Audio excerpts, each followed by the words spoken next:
Assalamualaikum warahmatullahi wabarakatuh. Alhamdulillahi rabbil alamin alladzi khalaqal mauta wal hayata liyabluwakum ayyukum ahsanu amala wa huwal azizul ghafur. Allahumma shalli ala Muhammadin wa ala alihi wa ashabihi ajma'in. Ya Allah, karuniakan kepada kami hati yang yakin padamu.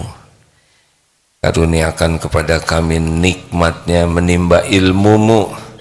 Allahumma inna nas'aluka ilman nafi'an wa rizqan tayyiban wa amalan mutaqabbalan. Taqabbal minna ya arhamar rahimin innaka antas samiul alim. Amin ya rabbal alamin. Hadirin, seseorang itu hanya akan sukses kalau dia diawali menjadi pembelajar sejati. Karena setiap waktu umur bertambah, kesulitan bertambah, masalah bertambah, tidak mungkin disikapi hidup ini tanpa ilmu yang bertambah. Kalau ilmu tidak bertambah, maka dua yang sangat besar kemungkinan nambah. Satu, tensi. Dua, emosi. Makanya maaf-maaf saja bagi orang yang tidak semangat belajar, sudah pupus harapan untuk bisa bahagia itu tidak bisa. Kita simak surat Al-Asr ya. A'udzubillahi minasyaitonirrajim. Wal 'asr. Bismillahirrahmanirrahim. Wal 'asr. Innal insana lafi khusr illa alladziina amanu wa 'amilus sholihat wa tawassaw bil haqq wa tawassaw bis sabr. Innal insan, sesungguhnya setiap insan dalam kerugian kecuali 4 saja. Semua mahasiswa rugi, semua manusia rugi kecuali yang punya 4 ini. 1, amanu. 2, wa 'amilus sholihat, paham kebenaran. Yang kedua, mengamalkan kebenaran.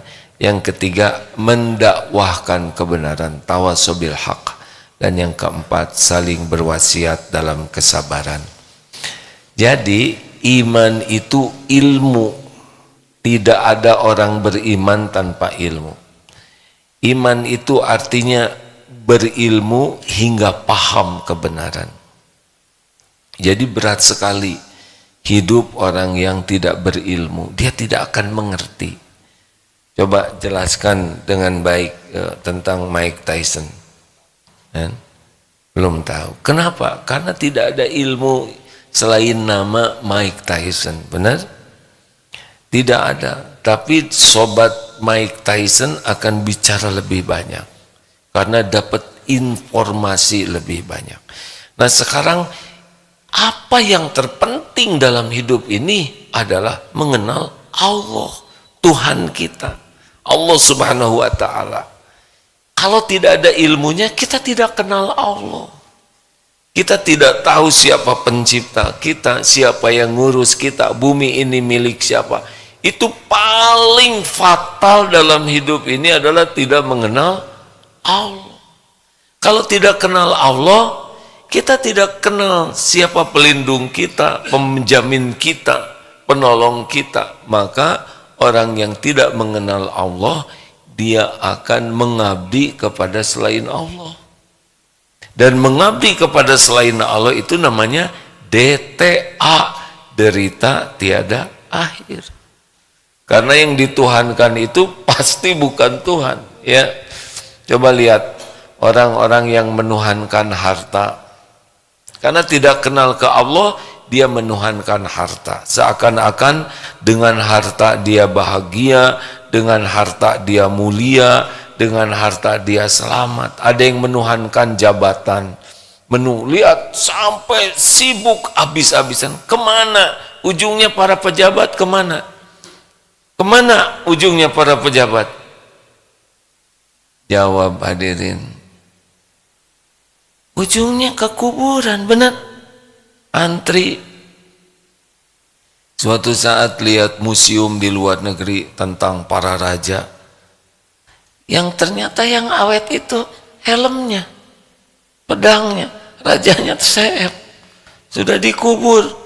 Yang segitu hebat gagah teh, yang tersisa ya tinggal barang-barangnya saja. Ya kalau manusianya dimuseumkan seperti Fir'aun, horor ya. Kemana? Pejabat yang sikut-sikutan, ujungnya berhenti dari jabatan, berhenti dari manusia. Selesai. Tapi selama hidupnya ngejar, ada yang gelar. Kemana ujungnya yang bergelar? Kasih namanya gelar pamungkas, yaitu almarhum. Selesai. Bukan tidak boleh punya harta. Ingat baik-baik ini ya. Ini bukan masalah punya tidak punya, tapi jadi Tuhan atau tidak. Ada yang menuhankan popularitas, ada yang menuhankan penampilan. Mau gimana? Secentil apapun tetap tua. Iya kan? Coba reuni nanti. Saya hari Sabtu dengar-dengar SMA 5 akan reuni teman saya. Tidak bisa hadir. Untung tidak harus pakai seragam SMA lagi. Kalau pakai seragam SMA lagi, dulu tamat tahun 81, tamat SMA 81 dari SMA 5 Bandung. Kalau pakai seragam lagi, besar kemungkinan semuanya ketawa ya. Seragamnya sama, tapi kan beda wujudnya. Bapak nggak usah gitu ketawanya, beda bentuknya ya.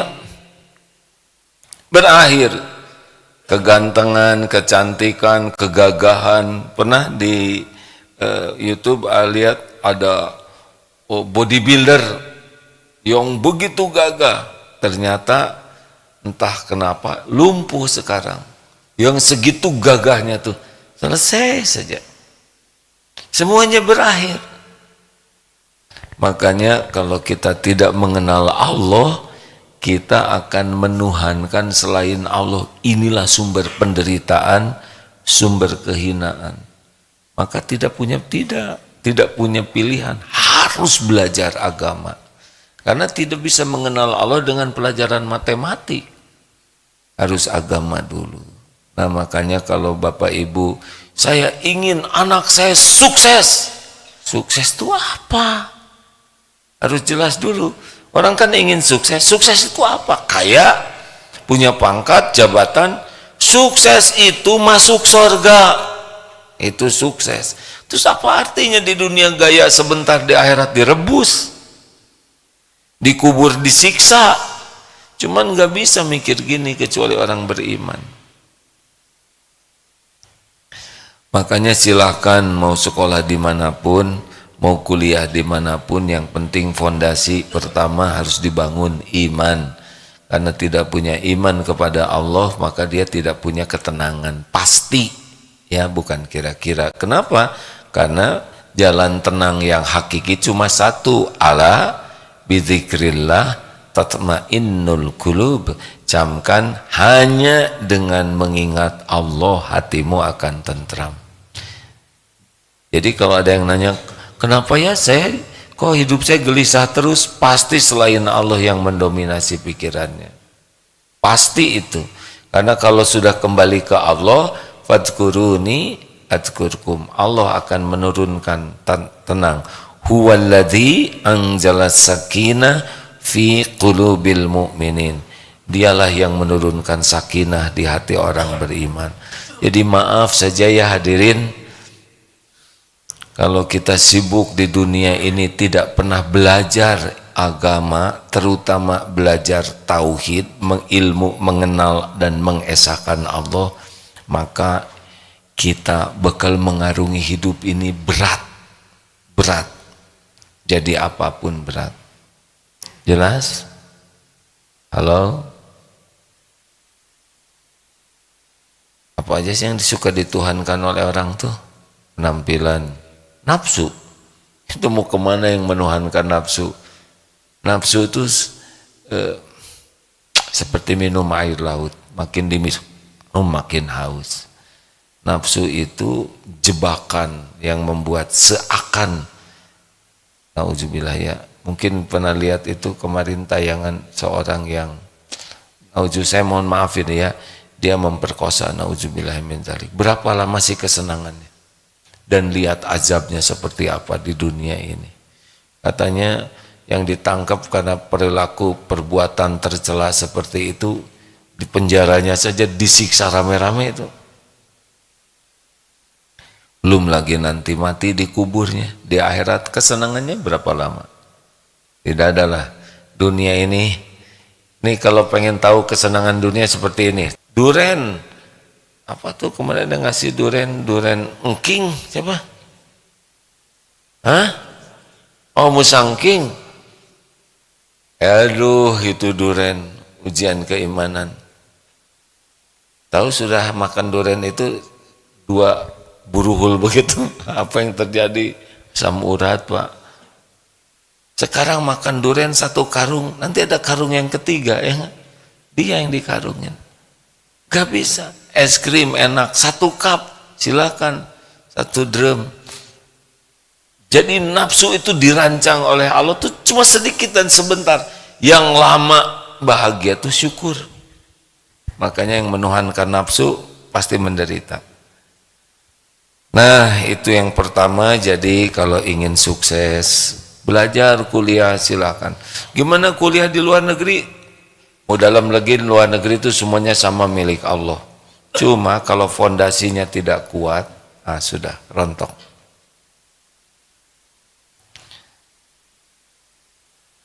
Pertanyaan, di Indonesia banyak korupsi, ini fakta ya. Kira-kira orangnya berpendidikan rendah, berpendidikan tinggi? Semuanya aklamasi. Sebab yang berpendidikan rendah susah korupsinya, nggak ngerti lagi mau korupsi apa ya. Bagaimana teknik mengkorupsinya, bagaimana mengalihkan, nggak ngerti. Makin tinggi ilmunya, kenapa makin masif kejahatannya kalau tidak pakai iman? Oh itu jawabannya, karena tidak pakai iman ya. Benar? Jadi sekolah tinggi-tinggi, punya jabatan tinggi, kurang iman, nggak takut ke Allah, maka dia berbuat maksiat. Makanya mohon maaf, fondasi untuk hidup beruntung itu harus serius bagaimana meningkatkan iman. Kita seriusnya meningkatkan penghasilan, pendapatan, meningkatkan aset, padahal yang harus dipikir pertama, bagaimana tiap hari iman saya meningkat, keyakinan saya meningkat. Itu yang harus kita pikirkan siang malam. Bagaimana iman saya meningkat, bagaimana keyakinan saya meningkat. Ada yang nanya, yakin ada berapa tingkatan? Ada pertama, ilmu yakin. Seperti orang di daerah kampung, di pedalaman, tidak ada internet, tidak ada TV, dia dapat ilmu sholat, ngadep kiblat, dia ngadep kiblat. Ada apa di kiblat? Ada Ka'bah, seperti apa? Pokoknya ada Ka'bah lah. Ka'bah tuh bulat, oh masa? Dia masih goyah, tapi dia ngadep kiblat karena ilmu. Beda dengan yang ada TV, kelihatan, oh Ka'bah seperti ini.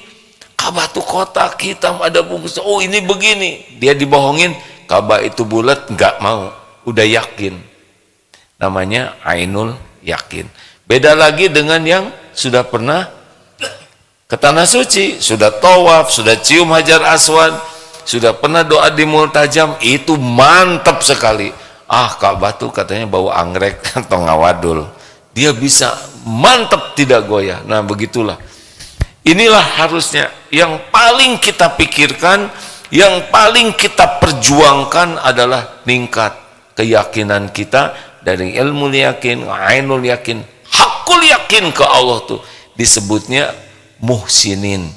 Anta'budallah ka'annaka tarah wa illam takun tarah wa innahu yarah. Orang yang beribadah kepada Allah seakan melihat Allah. Kalau kamu tidak bisa lihat Allah, karena memang nggak bisa lihat Allah, maka yakinilah Allah melihatmu.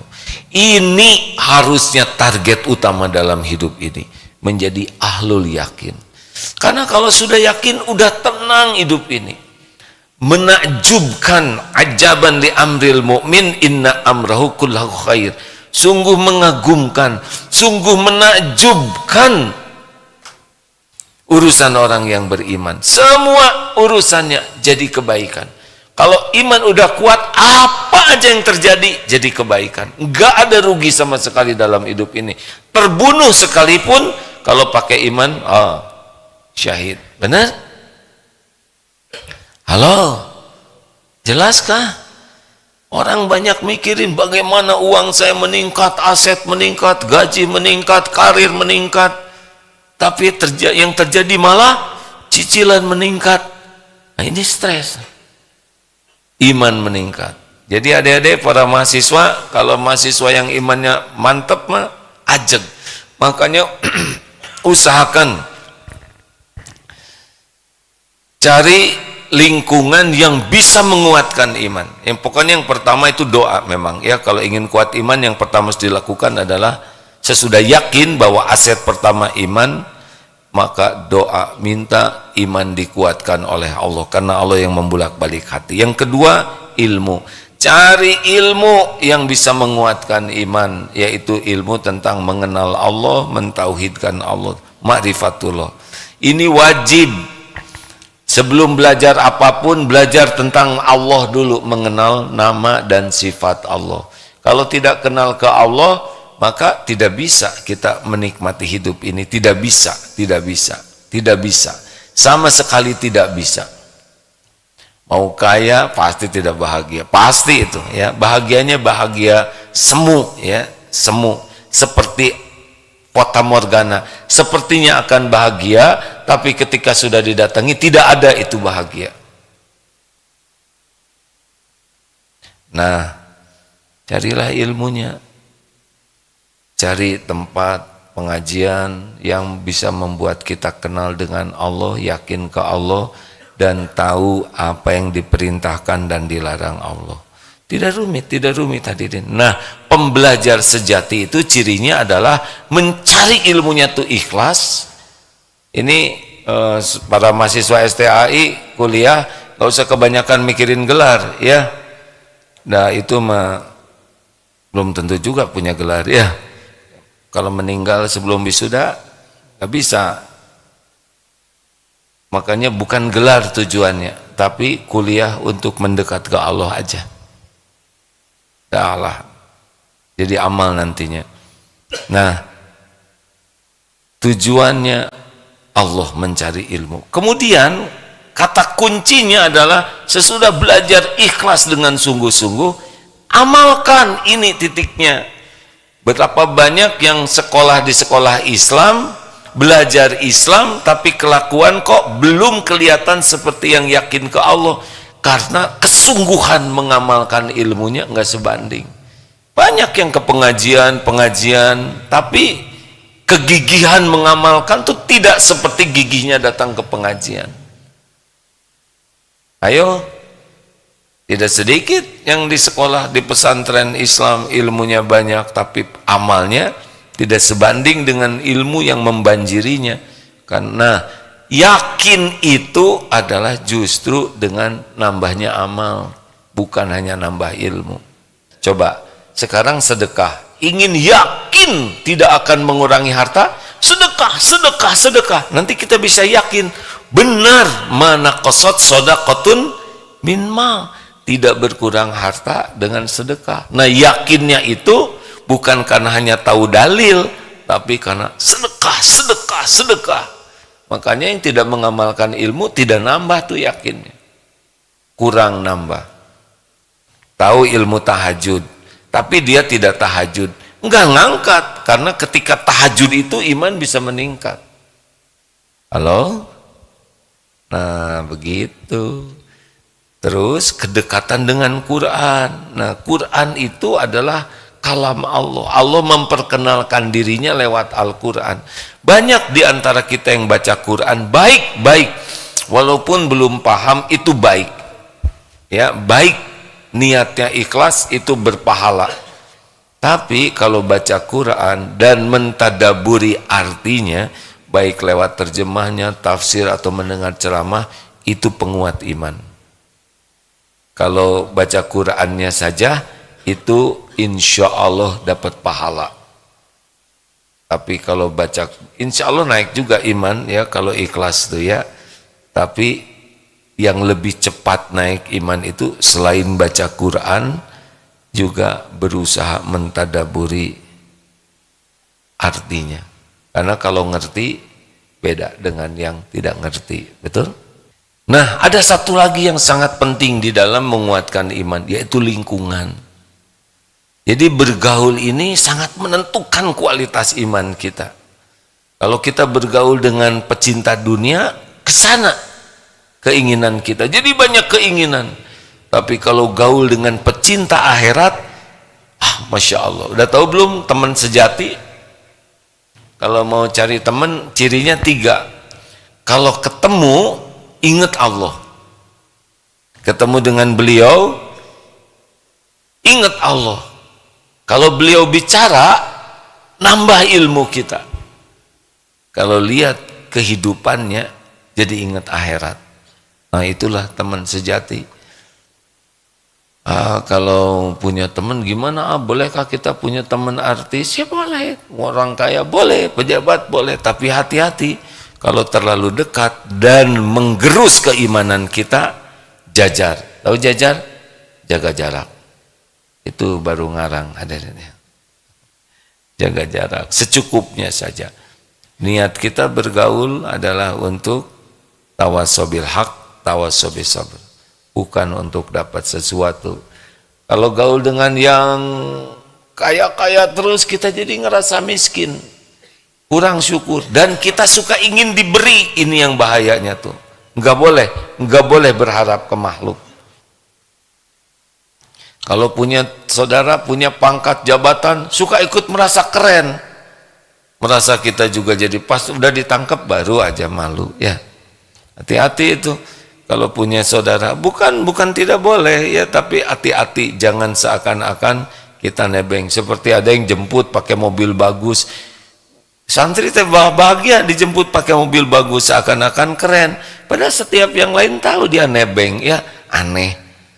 Halo? Ya, kita diundang naik helikopter merasa keren. Padahal setiap orang tahu itu bukan helikopter kita dan kita nebeng aja. Tapi ada yang nebeng juga merasa keren. Nah, hati-hati cara memilih teman ya. Cari teman yang kalau ketemu ingat Allah, kalau ngobrol nambah ilmu, kalau lihat kehidupannya diingat akhirat. Jangan ingat dunia saja ya.